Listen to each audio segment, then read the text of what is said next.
Bon, et s'il y en a un qui peut me libérer le passage, je prends. Mettez-vous d'accord sur des pages de... C'est bon, c'est bon. Vous ne passerez pas. Je fais partie, je suis avec vous. Pas les palettes.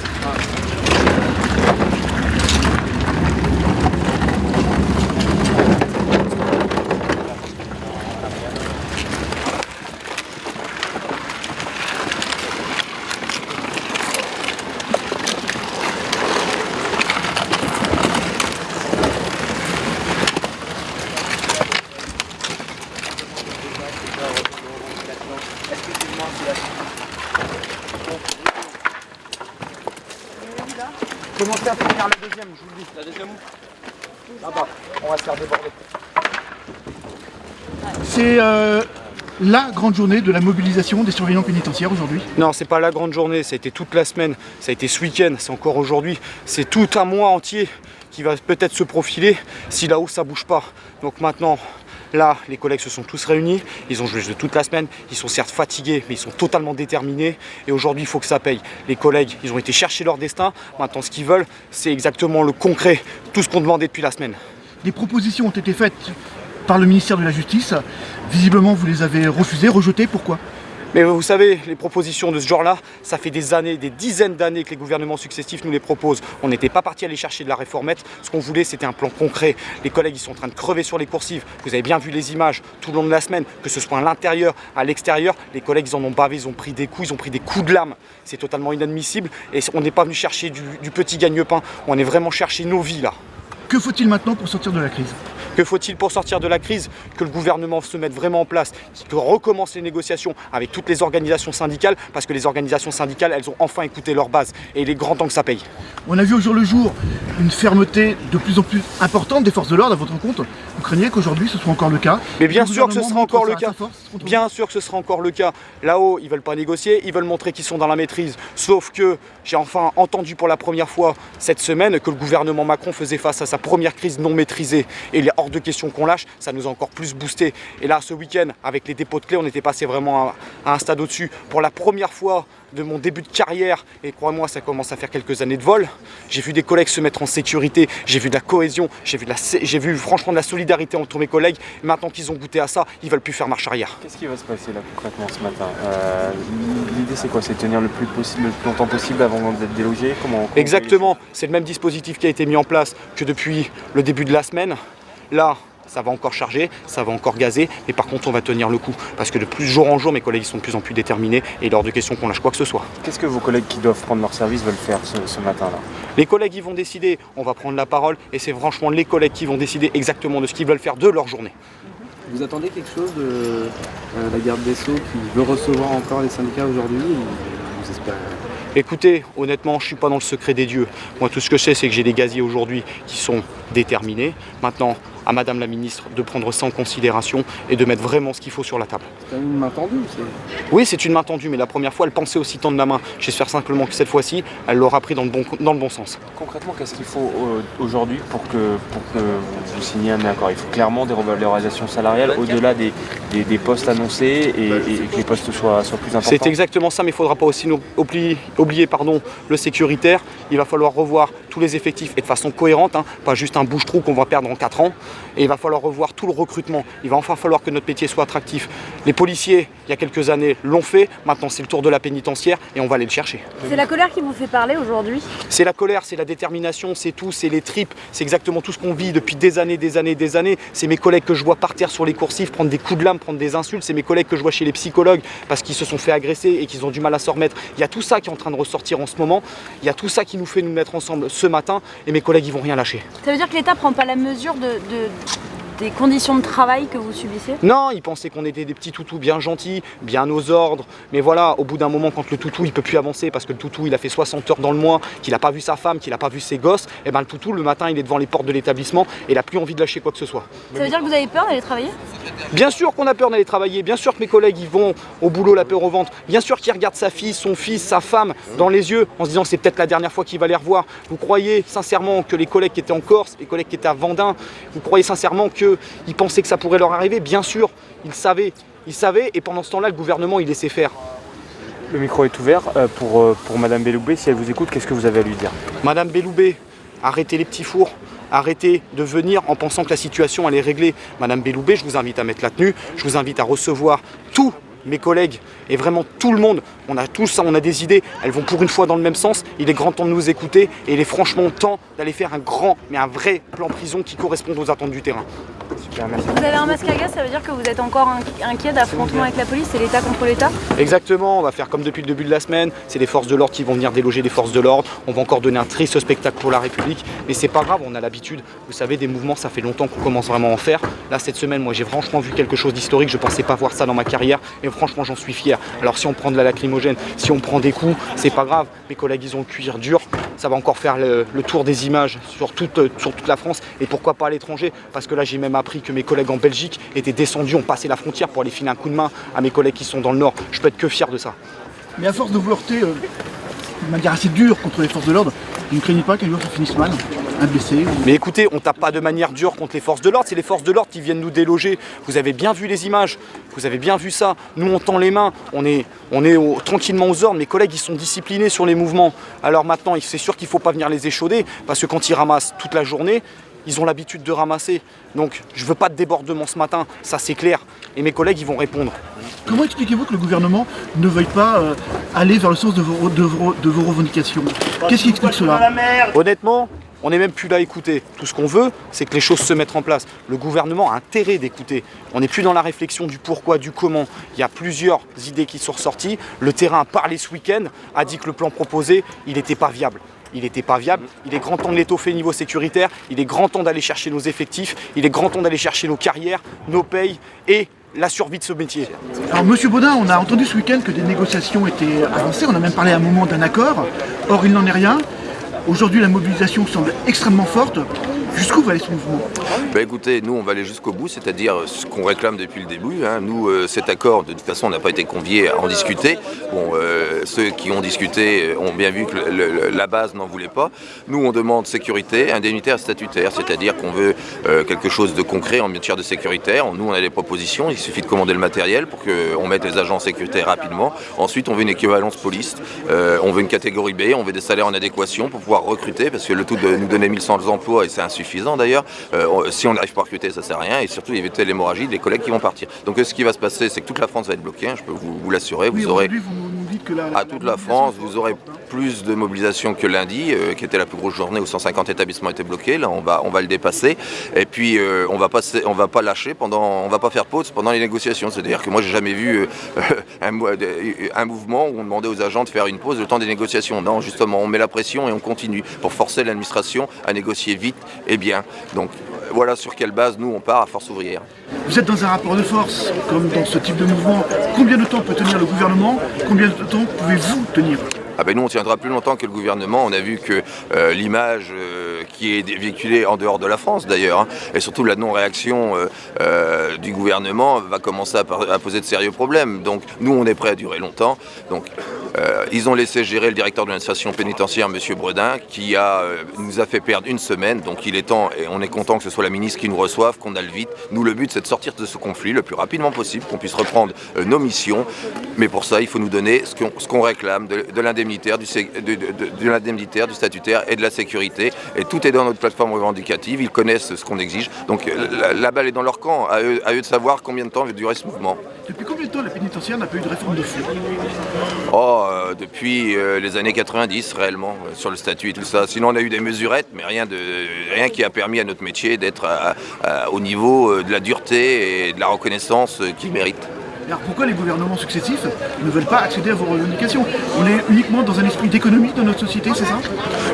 Oui, et puis peut-être que c'est un mouvement historique, le refus de clés, ça s'est jamais vu. Cette mobilisation, il y avait longtemps, donc on n'était peut-être pas aussi. Nous, vous avez dit que c'était un rapport de force. Peut-être que le rapport de force ils étaient plus forts que nous à l'époque. Aujourd'hui, c'est le contraire. Aujourd'hui, les personnels ont pris leur destin en main et vont rien céder. Donc, à eux de faire vite. Je l'ai dit, Force Ouvrière a toujours été d'accord d'être dans la négociation. Le but, c'est de bien sortir avec quelque chose et de sortir avec quelque chose qui soit à l'auteur de ce qu'attend la base. Aujourd'hui, vous bloquez l'accès à de nombreuses maisons d'arrêt en France. Vous pouvez encore monter en pression? Écoutez, d'autres moyens d'action? Nous, Force Ouvrière, on a appelé dès vendredi soir à faire un montant pression, parce que nous, on est les seuls à le faire, à ce que les agents n'aillent pas travailler. C'est-à-dire qu'on bloque et qu'on reste devant. Parce que là, jusqu'à présent, on bloquait et on allait quand même travailler. Là, on appelle à bloquer et rester devant. C'est-à-dire que les forces de l'ordre vont être obligées de rentrer dans les établissements pour gérer la population pénale. Je pense que les forces de l'ordre ont autre chose à faire et je pense que comme moyen de pression, il n'y a pas mieux. Donc voilà, les agents savent ce qu'ils doivent faire, c'est nous faire un blocage, un refus de prendre les clés et vous allez voir que ça va payer au bout. Dernière question, si le gouvernement veut arrêter aujourd'hui même, le conflit, que doit-il annoncer? Ah ben je vous dis, l'équivalence police et sur le sécuritaire, un certain nombre de mesures sur la gestion spécifique des détenus, le taser, fournir des tasers à un certain nombre d'équipes. Enfin voilà, il y a des choses nous concrètes qui peuvent aller très vite. Et sur l'indemnitaire, le statutaire, l'équivalence police, l'augmentation d'un certain nombre de choses, et tout ira bien. Le personnel, c'est pareil, un recrutement en masse, et ils peuvent arrêter rapidement, effectivement. Le gouvernement joue l'appauvrissement du mouvement, vous me confirmez? Je pense. Nous, on ne laissera pas. Vous voyez que les gens sont à fond, quoi. Et on le voit sur toute la France. Donc nous, on est confiants. Alors encore, je vous ai dit que c'est la dernière question, mais encore une petite. Nous avons appris tout à l'heure que certains de vos collègues venant de Belgique ont passé la frontière pour venir soutenir donc vos collègues du nord de la France. Un petit mot à l'adresse de ces surveillants pénitentiaires. Merci aux Belges. Il y a aussi les Espagnols qui communiquent beaucoup avec nous. Donc l'Europe se mobilise. Les Belges ont obtenu quelque chose en 2016. Ils ont obtenu une vraie réforme indemnitaire statutaire. Donc voilà.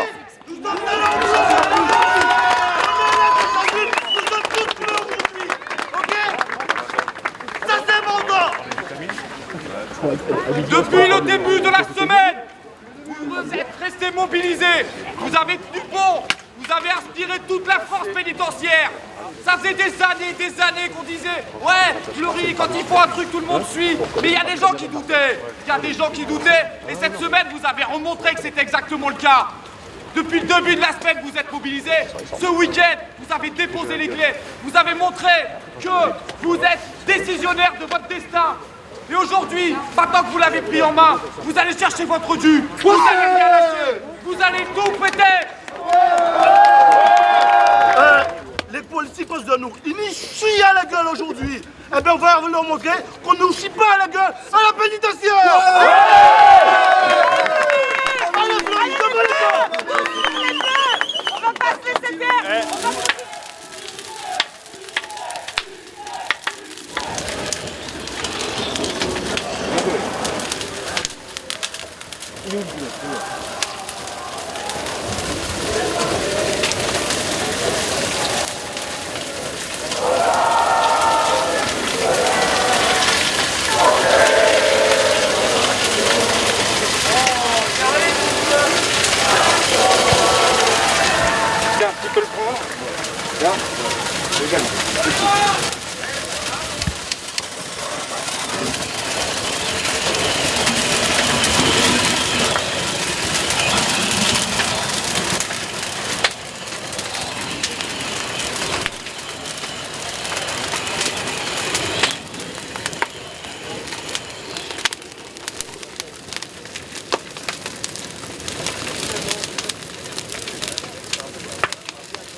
Nous avons une mobilisation historique, et à mobilisation historique, j'ai dit à la ministre qu'il fallait des propositions historiques. Il faut des réponses en sécurité qui soient rapides. Il y a juste à commander le matériel afin qu'on l'obtienne rapidement. Il faut arrêter l'angélisme, il faut arrêter les dogmes. Oui, on réclame des tasers, oui, on réclame un agrandissement des brigades Sino, oui, on réclame à ce que les peines de quartier soient revues, on veut la sécurité et remettre de la discipline dans nos détentions, l'article 57. Il faut pouvoir recruter, il nous faut du personnel 1100 emplois, c'est insuffisant. Aujourd'hui, nous avons une vacance de poste de 2500 agents. À cela, faut-il rajouter les 35 heures qui n'ont jamais été comblées. Les 35 heures, c'est-à-dire que si on fait le calcul, c'est bien 6000 agents qu'il faut réclamer. Il faut exiger qu'on puisse obtenir ce personnel, et pour pouvoir l'obtenir, ce personnel, il va falloir qu'on puisse inviter les gens à venir passer le concours. Et pour qu'ils passent le concours, et que ceux qui sont comme vous déjà dans la pénitentiaire ne la quittent pas, il faut une revalorisation indemnitaire et statutaire. Tout ça est lié.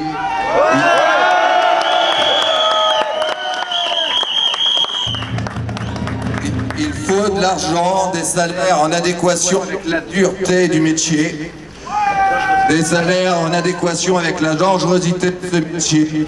Et il nous faut un statut, un statut. Aujourd'hui, la ministre va nous recevoir, elle va nous faire des propositions. Ils ont travaillé avec Bercy pour savoir combien ils étaient prêts à nous donner. Force ouvrière et les autres organisations, l'UFAP, l'UNSA, la CGT, je suis content qu'on soit de nouveau ensemble. Maintenant, on va aller chacun chercher le maximum. Et je le redis, on est tous bleus. Il n'y a pas de chasuble aujourd'hui. Il n'y a pas de... C'est pas toi qui l'as dit! Récupérateur! Assume ce que t'as mis sur Facebook! J'assume exactement tout ce que j'ai fait. Si aujourd'hui l'ensemble des syndicats demandent de l'indemnitaire, j'invite chacun à voir la plateforme revendicative de Force ouvrière depuis le début. Vraiment, on est tous bleus, les collègues sont là de l'UFAP et de la CGT, on va travailler ensemble.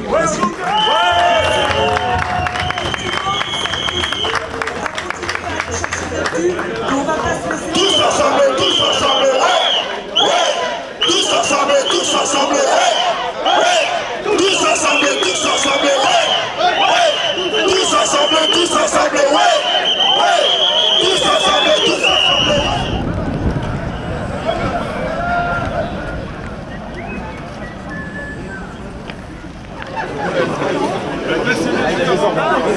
Mais non, faut pas le dire! C'est incognito! Je peux pas, je suis bloqué les plans! Je peux pas rentrer, ils veulent pas! Bloqué! Encore ici. Officier avec nous! Officier avec nous! Officier avec nous! Officier avec nous! Officier! Faut pas vous cacher, venez!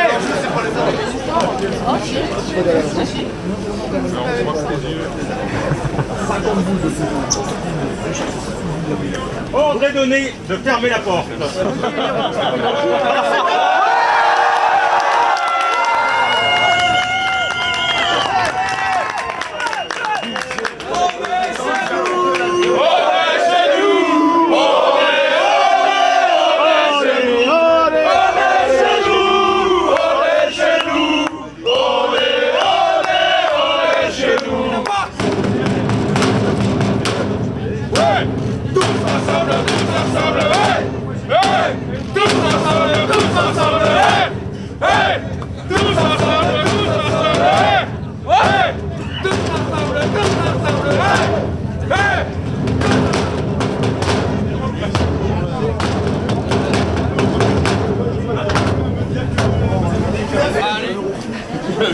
Pensez à vos impôts!